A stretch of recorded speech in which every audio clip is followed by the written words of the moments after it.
Sarah Lewis, Anishnaabe Kwe, poet, spoken word artist, activist, musician, mother. Her roots stretch from Curve Lake First Nation to Pukatawagon, Manitoba. Her words, anchored in the land, family lines, and resilience, have moved audiences across Peterborough, Nogojiwanong, the country, and internationally. Sarah's poetry doesn't just tell stories, it awakens memory. In her lines, grandmothers speak, children listen, and time folds in on itself to make space for understanding. Her spoken word reminds us growing old isn't just about time passing. It's about stories deepening, about the medicine in language, and about the courage it takes to remember, to resist, and to rebuild. Her voice is ceremony, her words, her medicine. This poem sort of speaks to, this idea that we hear these messages that our culture is lost, they stole our language and they stole this and it was gone. This is sort of a reminder that it is within the land and that you can always come back to it, and it's in nature when you go out in the bush or go to the water. So that sort of speaks to that and speaks to, this is sort of a message from my grandmother. What does it mean to be rebirthed from an earth you felt foreign to? Kokum, I think I've learned what it means to come home, homesick for a place I've never known, was taught to learn their maps, not knowing my divine wrinkles and lines were the roads back to my homeland. The ones my ancestors paved the way for, they call it geography, I call it my body. We are not separate. You take the land, you take my livelihood, you take my life away. But we're getting our culture back, Kokum.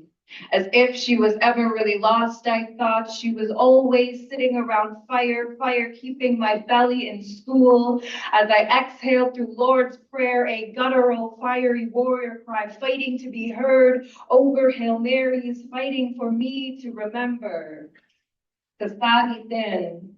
Am I saying the language right, Kokum? There's only one way to do it wrong, and it's not do it at all, she says. Kokum reminds me that the spirit of my culture has always been with me. Was with me when I cried, tried to stop tears from falling from eyes, but she told me they were medicine. Was with me when they told us our ceremony was witchcraft, or that my skin was too dark, not knowing my darkness was in fact a reflection of theirs. And yes, sir, there's magic in my bloodline. For my next act, I will cast you away and get the land back. She was with me throughout my alcohol and drug addiction. Spirit was called to dance. Ruffled feathers turned to headdress, and by the grace of Creator, I danced and jumped to the drum instead of my own demise. So we dance for those who no longer can. For Summer, Selena, Teresa, Leah, we dance. We're getting our culture back, Kokum. And she responds, my dear one, she never left. Your language is embedded in your taste buds as deep as a mother's love. Why do you think she is called your mother tongue? Kokum says you have all been here before. Your blood is as ancient as the rivers and mountains themselves, and you wouldn't doubt your elders, would you? You can't abolish or erase something that was written by the cosmos, Cree syllabics written with stardust on pictograph, a galaxy handcrafted our women with sweetgrass and sunflowers. Added some zest, made her a little bitter, made her spirit a little louder so she could stand up for her sisters, for her people. We're getting our culture back, Kokum, and she responds. She never left. She lives in reflection on river. She is sister, mother, will be a Kokum one day herself. Most importantly, she is you. Most importantly, she is home. Like Kokum tells me, welcome home, sisters, brothers, friends.